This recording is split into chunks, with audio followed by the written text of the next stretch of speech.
أشهد أن لا إله إلا الله وحده لا شريك له وحده لا شريك له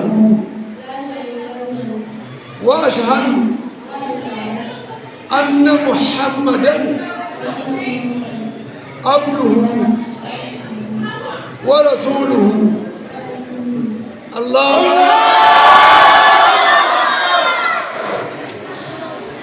alhamdulillah wannan kalma daga yanzu kin zama musulma kuma wallahi duk abin da kika yi na sabo tun daga lokacin da kika zo duniya zuwa yau Allah ya yabe sannan a baya da sunanki wani suna ne da kike a da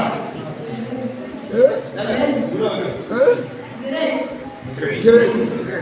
To yanzu a cikin sunaki na musulunci wanne da kike so? Fatima. Saboda haka sunanki Fatima kuma insha Allah ta'ala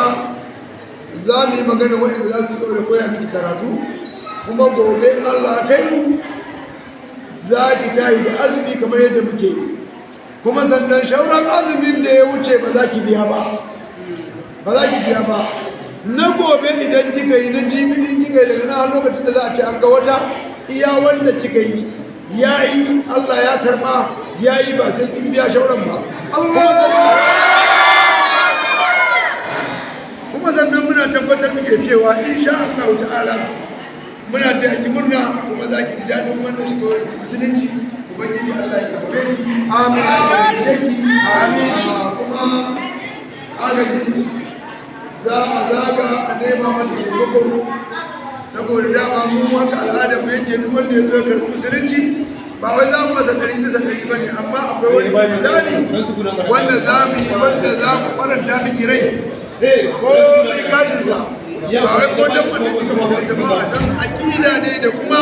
shirya daga Allah saboda haka ba wai dan wanda muna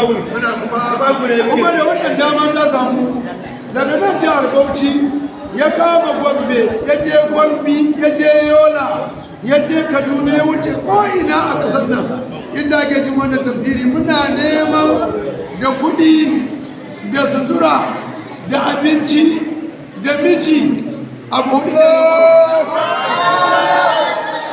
hudu ke da muke nema saboda haka muna neman miji mu zo mu jera miki soyayyen zaɓa kin gane ko muna nema miki miji